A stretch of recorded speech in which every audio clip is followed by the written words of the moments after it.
नमस्कार मु कृषिविद सौम्यरंजन दास स्वागत करुच्ची कृषि परिभाषार आज एक स्वतंत्र कार्यक्रम धान चाषर उन्नत किसमर चयन और यार चाष कर प्रणाली।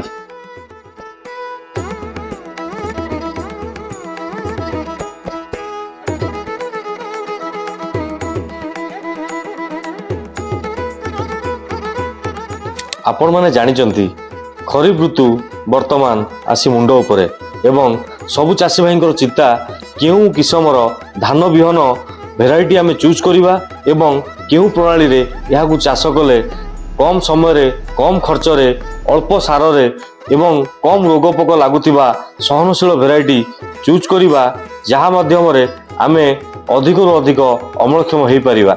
आपण माने जानिचंती चाष कार्य करिबा पूर्वरु जदिबा केतोटी पारंपरिक जिनिष एवं पद्धति उपरे नजर रखा पड़े सेथि मध्यरु धान किसम बा भेराइटी चयन करबा होची सबुठु एक प्रमुख दृष्टांत कहले। जदिओ धान चाष आम ओडिशार एक पारंपरिक चाष भाव परिगणित होई आसी अछि तथापि प्रत्येक वर्ष एवं प्रत्येक ऋतु आसीबा पूर्वरु आमे उन्नत मानर बिहन चयन करबाटा एक नित्यांत आवश्यक बोली आमे मन करूछु। सेथिपाई आमे कौन करू ना बहुत सारा भेराइटी उपरे रिसर्च करि थाउ, बहुत गुड़े वैज्ञानिक बा बहुत गुड़े आमर कृषि विज्ञान केंद्र सहित जाई जोगाजोग करि थाउ जे किपरि व्यवहार भेराइटी को आमे व्यवहार कले अधिक अमलक्षम होई परिबा, अधिक धान उत्पादन होई परिबो एवं कम सहनशील रोग पोकरु वंचित होउतिबा एवं कम पानी रे कम सार रे अधिक अम्ल बा अधिक आदाय होउतिबा धान को आमे किपरि भावे करिबा आसंतु जानिबा एई अध्याय रे। तो आजिर एई अध्याय रे मु आपण मानकु सजेस्ट एइटा करिया पई चाहिबी आज्ञा जे अल्प पानी थिबा बा अधिक पानी थिबा एवं सबु प्रकार माटी सहित खाप खुआउथिबा एवं अल्प परिश्रम रे एवं अल्प सार व्यवहृत होई एवं कम खर्च रे अधिक लाभवान बा अधिक आदाय होउथिबा धान किसम हेउची पान 804 जहाँ को आमे जमुना नाम रे खूब परिचित, जोटा कि समस्त चाषी भाई माने जानिचु पान जमुना धान जहाँ की मार्केट रे दमदार उपादान देई आसुअछि। तेणु आपण माने मध्य काल विलंब न करिकी एई भेराइटी की बाछंतु एई खरीफ सीजन पई पान जमुना बा पान 804 धान को आपण माने मध्य करंतु। प्रथम कथा काहे कि आमे पान 804 बा पान जमुना को आमे बाछिबा आसंतु जानिबा से विषय रे। साधारणतः यह 140 रु 145 डेज ड्यूरेशन रो धान अटे एवं मध्यम किसमर धान मोटा दाना अटे एवं यार एक्सपोर्ट क्वालिटी बा रप्तानी गुणवत्ता मान बहुत बढ़िया अटे। ता सहित एई दानाटा बहुत शाइनिंग अटे एवं ए धान को जेतबेला आपण माने अमल करिवे यार ओजन मध्ये बहुत बढ़िया आसी थाए। ता सहित यह होची ब्लास्ट रेजिस्टेंट भेराइटी बा महिषा सहनशील क्षमता थिबा एक भेराइटी। ता सहित कांड बिंधा पोकर मात्रा मध्ये बहुत कम लागि थाए एवं जदि आउ गोटे साइड रु देखिबा यार बेस्ट कुकिंग क्वालिटी रही। जदि आपण माने रोसई करिवे बा रांधिकी खाइबे एटाकू यह बहुत बढ़िया टेस्ट लगी थाए। यह चूड़ा करंतु बा आपण मुड़ी तयारी करंतु ए धान रे मध्ये बढ़िया करि परिबे एवं ता सहित चाषी भाई माने धान को एथि पई पसंद करंती काहे कि ना यह सब प्रकार जमी रे ए धान भेराइटी को आमे चाष करि परिबा।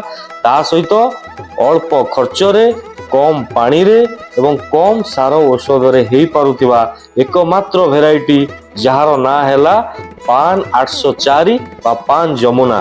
तेणु आपण माने काल विलंब न करी तुरंत ए भेराइटी को चयन करंतु एवं आसुथिबा खरीफ ऋतु पई आपण माने निजको प्रस्तुत करि दियंतु। खाली एतिकी नुहे ए धानर उच्चता 110 रु 115 सेंटीमीटर हाइट पर्यंत होई थाए।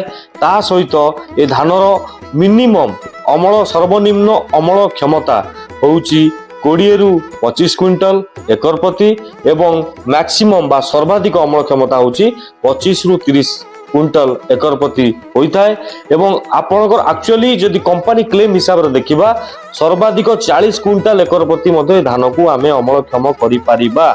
बट ए अमलक्षम निर्भर करूची आमर चाष करिवार पद्धति बा प्रणाली उपरे। आसंतु मु सम्यक भाव रे किछिटा ଚାଷ ପ୍ରଣାଳୀ ଉପରେ ଆପଣମାନଙ୍କୁ ଦର୍ଶାଇବା ପାଇଁ ଚାହିଁବି ଏବଂ ଯେଉଁ ପଦ୍ଧତିକୁ ଆପଣମାନେ ଅବଲମ୍ବନ କଲେ କିପରି ଆମେ 30 କ୍ୱିଣ୍ଟାଲ ପ୍ଲସ୍ ଆମେ ଅମଳକ୍ଷମ କରିପାରିବା ଆସନ୍ତୁ ଦେଖିବା।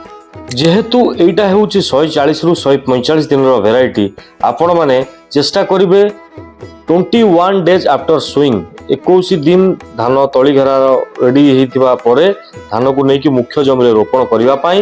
କାହିଁକି ନା 21 ଦିନ ଯଦି ଆପଣ ରହୁଛନ୍ତି, ମୁଁ କେତୋଟି ଆପଣଙ୍କୁ ରୋ ଟୁ ରୋ ଏବଂ ପ୍ଲାଣ୍ଟ ଟୁ ପ୍ଲାଣ୍ଟ ମାନେ ଗଛ ଆପଣ ଧାଡ଼ିକୁ ଧାଡ଼ି ଏବଂ ଗଛକୁ ଗଛ ବ୍ୟବଧାନ ମୁଁ ବର୍ତ୍ତମାନ ଆପଣମାନଙ୍କୁ ଜଣେଇବି। ଯଦି ଆପଣ ରୁଆ ପ୍ରଣାଳୀରେ ଅବଲମ୍ବନ କରୁଛନ୍ତି ବା ମୋତେ ଫଲୋ କରୁଛନ୍ତି, ମୋ କଥା ହିସାବରେ ଆପଣ ଦେଖିବେ ଆପଣଙ୍କର ଆଦାୟ ଉପରେ କେତେ ପ୍ରଭାବ ପଡ଼ିବ। ଆପଣ ନିଶ୍ଚୟ ମୋତେ କମେଣ୍ଟ ମାଧ୍ୟମରେ ଆପଣ ମତାମତ ଜଣେଇବେ। କଥାରେ ଅଛି ରୁଆ ଧାନ ଥୁଆ, ତେଣୁ ରୁଆ ଧାନ ଥୋଇବା ପାଇଁ ହେଲେ ବା ରୁଆ ଧାନରୁ ଅଧିକ ଆଦାୟ କରିବା ପାଇଁ ହେଲେ ଆପଣମାନଙ୍କୁ ମୁଁ କହୁଥିବା ପ୍ରଣାଳୀକୁ ନିଶ୍ଚୟ ଫଲୋ କରନ୍ତୁ, ନିଶ୍ଚୟ ଅବଲମ୍ବନ କରନ୍ତୁ। ଦେଖିବେ ଯଦି ଏହା 21 ଦିନର ତଳି ହେଇଥାଏ ତାହେଲେ ଆପଣ 20/15 ମାନେ ଧାଡ଼ିକୁ ଧାଡ଼ି 20 ଗଛକୁ ଗଛ 15 ସେଣ୍ଟିମିଟର ବ୍ୟବଧାନରେ ଆପଣମାନେ ରୋପଣ କରନ୍ତୁ। ଯଦି ଗଛଟି ତଳି ଘେରାରେ 25 ଦିନ ପଳେଇ ଯାଇଥାଏ ତାହେଲେ ଆପଣ 15/15 ହିସାବରେ ରୋପଣ କରନ୍ତୁ, ମାନେ ଧାଡ଼ିକୁ ଧାଡ଼ି 15 ସେଣ୍ଟିମିଟର ଏବଂ ଗଛକୁ ଗଛ 15 ସେଣ୍ଟିମିଟର ହିସାବରେ ରୋପଣ କରନ୍ତୁ। ଯଦି ତଳି ଘେରାରେ ଆପଣଙ୍କର ତଳିର ବୟସ ସୀମା ଯଦି 30 ଡେଜ୍ ପ୍ଲସ୍ 30 ଦିନ ଏବଂ ହେଇଯାଇଥାଏ ତାହେଲେ ଆପଣ 12/15 ହିସାବରେ ରୋପଣ କରନ୍ତୁ, ମାନେ ଧାଡ଼ିକୁ ଧାଡ଼ି 12 ସେଣ୍ଟିମିଟର ଗଛକୁ ଗଛ 15 ସେଣ୍ଟିମିଟର ବ୍ୟବଧାନରେ ରୋପଣ କରନ୍ତୁ। ଦେଖିବେ ସୁନିଶ୍ଚିତ ଏଟା ପରୀକ୍ଷା କରିକି ଯେ 30 କ୍ୱିଣ୍ଟାଲ ପ୍ଲସ୍ ଅମଳ ଆସୁଛି କି ନାହିଁ। କିନ୍ତୁ ଆପଣମାନଙ୍କୁ এই ପଦ୍ଧତିଟା ଅବଲମ୍ବନ କରିବାକୁ ପଡ଼ିବ। ତ ଆଶା କରୁଛି ଆଜି এই ଏପିସୋଡ୍ ଆପଣଙ୍କୁ ବହୁତ ଭଲ ଲାଗିଥିବ। ଆଚ୍ଛା, ଯଦି ଦେଖିବା ଆମେ ସାର ପରିଚାଳନା, ମୁଁ ସଂକ୍ଷେପରେ କହିବା ପାଇଁ ଆପଣମାନଙ୍କୁ ଚାହିଁବି, ଏଥିରେ ବହୁତ କମ୍ ସାର ଖର୍ଚ୍ଚ ହୁଏ। ଯଦି ସାର ପରିଚାଳନା ଦେଖିବା, ସାର ଆମେ କେତେ ୟୁଜ୍ କରିବା, ଆମେ DAP କେତେ ଦେବା, ପଟାସ କେତେ ଦେବା, ସେ ବିଷୟରେ ମଧ୍ୟ ମୁଁ ଆପଣଙ୍କୁ ଜଣାଉଛି। DAP ଆପଣମାନେ ଏକର ପ୍ରତି 35ରୁ 40 କେଜି ବ୍ୟବହାର କରିବେ ଏବଂ ପଟାସ ସାର ବା MOP ଯୋଉଟା ଆମେ କହୁଛେ ମିରୋଟ୍ ଅଫ୍ ପଟାସ, ତାକୁ ଆପଣ ବ୍ୟବହାର କରିବେ 20 କେଜି।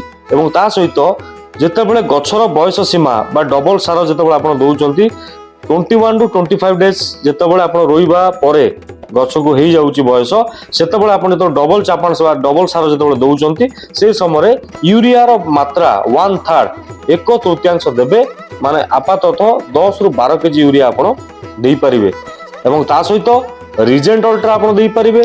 ରିଜେଣ୍ଟ ଅଲ୍ଟ୍ରା ଯୋଉଟା ବାୟର କମ୍ପାନୀ ଆସୁଛି, ଯୋଉଟା କି ଆପଣଙ୍କର କାଣ୍ଡବିନ୍ଧା କୁ ପ୍ରତି ସହନଶୀଳ। ମୁଁ ଏମିତି କହିଥିଲି ଆପଣଙ୍କୁ ଏଥିରେ କାଣ୍ଡବିନ୍ଧା ଲାଗେ ନାହିଁ, ଯଦିଓ ଲାଗେ ନାହିଁ କିଛି ମାତ୍ରା ରିଜେଣ୍ଟ ଅଲ୍ଟ୍ରା ଆମେ ଯଦି 4 କେଜି ଏକର ପ୍ରତି ହିସାବରେ ଦେଇପାରିବା ତାହେଲେ ଯଦି ବି କାଣ୍ଡବିନ୍ଧାର କୌଣସି ପ୍ରାଦୁର୍ଭାବ ରହିବାକୁ ଥାଏ ସେଟା ମଧ୍ୟ ଦୂର ହେଇଯିବ। ତା ଛଡ଼ା ଆପଣ ଗଛର ଚେରର ଅଭିବୃଦ୍ଧି ପାଇଁ ଆପଣ ମ୍ୟାକ୍ସେଲୋ ବ୍ୟବହାର କରିପାରିବେ, ଯୋଉଟା କି ଯାହା ହ୍ୟୁମିକ୍ ଏସିଡ୍ କଣ୍ଟେଣ୍ଟ ରହୁଛି। ହ୍ୟୁମିକ୍ ଏସିଡ୍ 98%, କୌଣସି କମ୍ପାନୀର ହ୍ୟୁମିକ୍ ଏସିଡ୍ 98% ମଧ୍ୟ ଆପଣ ସାର ସହିତ ମିଶିକି ଦେଇପାରିବେ, ଯାହାଦ୍ୱାରା ଗଛର ସବୁଜତା ବଜାୟ ରହିବା ସହିତ ଗଛର ଚେର ବା ପିଲ ମାରିବାରେ ବହୁତ ସାହାଯ୍ୟ କରେ।